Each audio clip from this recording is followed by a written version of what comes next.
নমস্কার সুপ্রিয় দর্শক, আজকে আমি আপনাদের সামনে এমন কিছু তথ্য তুলে ধরতে এসেছি যে তথ্য শুনলে আপনাদের অনেকেরই মন আনন্দে ভরে উঠবে। যদি আপনি দেশপ্রেমী হয়ে থাকেন, যদি আপনি রাষ্ট্রপ্রেমী হয়ে থাকেন, তাহলে অবশ্যই ভিডিওটি আপনার জন্য। আর আশা করছি ভিডিওটি আপনার অবশ্যই ভালো লাগবে। আর যারা দেশ বিরোধী, যারা রাষ্ট্র বিরোধী, যারা দেশের খেয়ে দেশের মধ্যে থেকে দেশের ক্ষতি করার চেষ্টা করে, তারা এই ভিডিওটি স্ক্রল করে চলে যাবে, কারণ এই ভিডিওটি তাদের মোটেও ভালো লাগবে না, তাদের পছন্দ হবে না। আর আমাদের যে সমস্ত দেশপ্রেমীরা রয়েছেন, এই ভিডিওটি তাদের মনে গেঁথে যাবে, তাদের হৃদয়ে গেঁথে যাবে, তারা আনন্দিত হবে এবং তারা খুশি হবে। হ্যাঁ, আজকে এমনই কিছু তথ্য আপনাদের সামনে তুলে ধরতে এসেছি যে তথ্য শুনলে আপনাদের সত্যিই ভালো লাগবে। তো চলুন কি সেই তথ্য জেনে নিই। যখন আমরা দেখেছি আমাদের ভারতবর্ষে পাকিস্তানের আতঙ্কবাদীরা আমাদের ভারতীয় সৈন্যের উপরে অ্যাটাক করে দেয়, পুলওয়ামা হামলা, যখন আমাদের ভারতীয় সৈনিকরা শহীদ হয়ে যায়, ঠিক তখনই আমাদের দেশের প্রধানমন্ত্রী শ্রী নরেন্দ্র মোদীজি এত সুন্দর একটি পদক্ষেপ নেন, যে পদক্ষেপের জন্য আমরা কিন্তু আজও গর্ববোধ করি।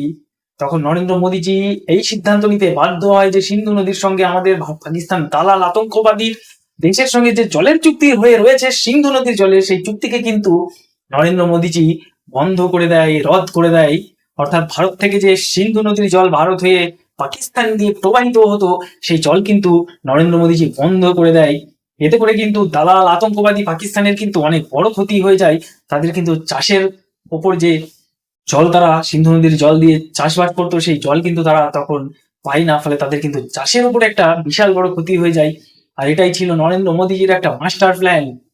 আর ঠিক তখনই এই দালাল পাচাটা পাকিস্তান আতঙ্কবাদী, তারা কিন্তু চীনের কাছে ভিক্ষে চাইতে চাই যে চীন আমাকে ভিক্ষে দাও, আমাকে সাহায্য করো, নয়তো আমি মরে শেষ হয়ে যাব, এই পৃথিবীর ম্যাপ থেকে আমি হয়তো মুছে যাব।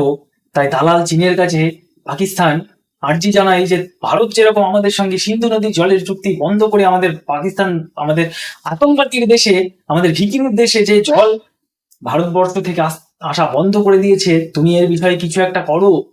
তখন চীন ভারতবর্ষকে বলে যে তুমি যদি এই পাকিস্তানের উপর দিয়ে যে সিন্ধু নদীর জলটা প্রবাহিত হচ্ছে তোমাদের ভারত দিয়ে, সেই জলের চুক্তি যদি তুমি পুনরায় আবার চালু না করো, তাহলে কিন্তু চীন থেকে ভারতবর্ষে যে ব্রহ্মপুত্র নদীর জল প্রবাহিত হয়, সেই ব্রহ্মপুত্র নদীকে আমরা কিন্তু বন্ধ করে দেব।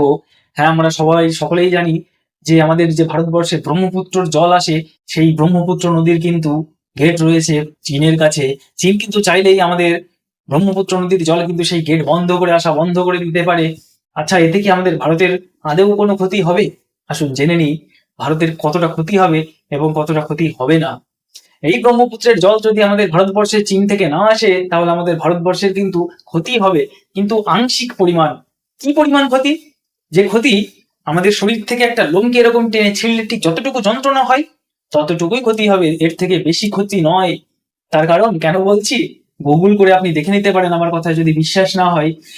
চীন থেকে আমাদের ভারতবর্ষে যে ব্রহ্মপুত্রের মাধ্যমে জল প্রবাহিত হয়, সেই ব্রহ্মপুত্র নদীর জল কিন্তু চীন থেকে মাত্র 25 থেকে 30% জল আমাদের ভারতে কিন্তু ব্যবহার কার্য করা হয়।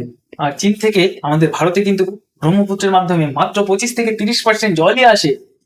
আমাদের যে বাকি জলগুলো, সেই জল ব্রহ্মপুত্রেতে যে জলগুলো আসে, সেই জল কিন্তু আমাদের ভারতেরই যে সব মিলিত নদী রয়েছে ব্রহ্মপুত্রের সঙ্গে, সেই সব মিলিত নদী থেকে সেই বাকি 75 থেকে 70% জল কিন্তু ব্রহ্মপুত্র নদীতে আসে। তার জন্যই বললাম, চীন যদি সেই ব্রহ্মপুত্র নদীর জলের গেটটিকে বন্ধ করে দেয়, তাহলে আমাদের ভারতের ঠিক অতটুকু পরিমাণে ক্ষতি হবে যতটুকু একটি শরীর থেকে লোমকে ছিঁড়ে নিলে যন্ত্রণা হয়। তাই নরেন্দ্র মোদীজি আমাদের ভারতবর্ষের গর্ব। আপনারা কারা কারা এটি একমত, তারা অবশ্যই কমেন্টে জানাবেন। আর ভিডিওটি যদি ভালো লেগে থাকে অবশ্যই একটি লাইক করবেন, আর ভিডিওটিকে ঝড়ের গতিতে শেয়ার করে দিন, কারণ আমাদের ভারতবর্ষ আমাদের কাছে গর্বের দেশ। আমরা এই ভারতবর্ষে জন্মিয়ে নিজেকে ধন্য মনে করি, গর্বিত বোধ করি। এই ভারতবর্ষ সবার উঁচু, সবার থেকে সেরা, সবার উপরে আমরা দেখতে চাই এই ভারতবর্ষকে।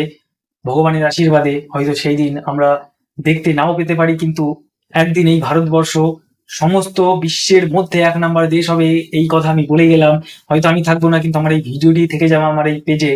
আর এই ভিডিওটি তখন কিন্তু মানুষজন দেখবে আর বলবে, একজন ছিল যে এতদিন আগেও ভবিষ্যবাণী করে গিয়েছিল যে আমাদের এই ভারতবর্ষ যে বিশ্বের মধ্যে 1 নম্বরে থাকবে, এবং এই মোদিজির নাম ইতিহাসের পাতায় পাতায় লেখা থাকবে যে এই নরেন্দ্র মোদিজির জন্যই এই ভারতবর্ষ আজ 1 নাম্বার স্থানে পৌঁছাতে পেরেছে। এবং কোনো দেশের ক্ষমতা হবে না, অর্থাৎ এখনো ক্ষমতা হয় না, যে ভারতবর্ষের উপরে কোনো একটা কথা বলবে, কোনো একটা বাজে মন্তব্য করবে, কারণ যখন তারা ভালো করেই জানে যখন ভারতবর্ষের উপরে একটা বাজে মন্তব্য করা হবে, তখন কিন্তু ভারতবর্ষ থেকে তাকে সঠিক একটা পথ দেখিয়ে দেওয়া হবে কূটনীতির মাধ্যমে। তো যাই হোক বন্ধুরা, আজকে এইটুকুই ছিল। আবার দেখা হবে নতুন কোনো এপিসোডে নতুন কোনো প্রতিবাদ নিয়ে। ততক্ষণ ভালো থাকবেন। বন্দে মাতরম, জয় শ্রী রাম, ভারত মাতা কি জয়।